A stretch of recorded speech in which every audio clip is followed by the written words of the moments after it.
Shohei Ohtani Of course. scandal, but you never met him in person. I've met him. I've been in the same room, same presence, but we've never had a conversation. Especially when I first was involved with this, his English was much worse than it is even today. Okay. But clearly I had a relationship with the interpreter, Mhm. which I met at a poker game. Right. But no, I've really never hung out with or A had 19,000 times. that he bet. 19,000 times you had Yeah. contact with him, at least. Yeah, well, he somewhat. did with my website. Yeah, Yeah. I mean, he bet over 19,000 bets in 18 months and over $326 million in wagers, which is a full-time job in itself. So he wasn't interpreting much. I think he interpreted a lot of sports or soccer bets. It Yeah. was mostly soccer, but yeah, I feel bad because I played a part in, him being in prison.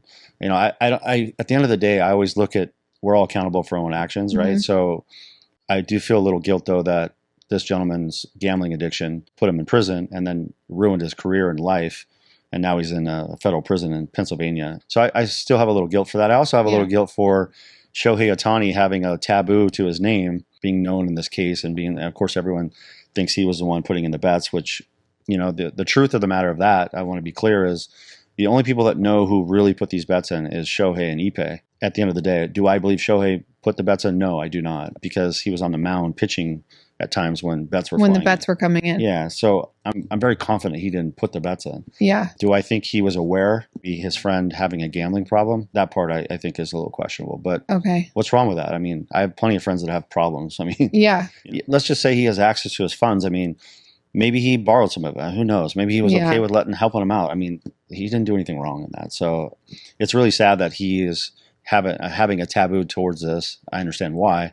Biggest athlete in the history of baseball. But there were no baseball bets. Zero. So at the end of the day, say Shohei just was gambling himself and and the interpreter wasn't there. Right. It would be a problem because he wasn't doing it legally in Vegas. Because I wasn't an illegal bookmaker. That would be, but the problem's much less, of course, if he's betting on baseball. That's a whole nother problem. But yeah, he would have had an issue, but luckily he wasn't the one putting in the bets and wasn't involved. But even then, I think it's kind of silly. Like, they should be allowed to gamble, period, as long as they're not betting on their own sport.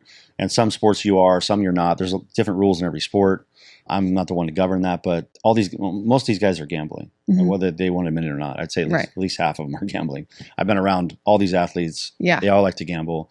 They're all competitive. They all have desire to make it more competition or add value to the game. As long as they don't bet on their own sport, though, I mean, there's no harm in that. Yeah.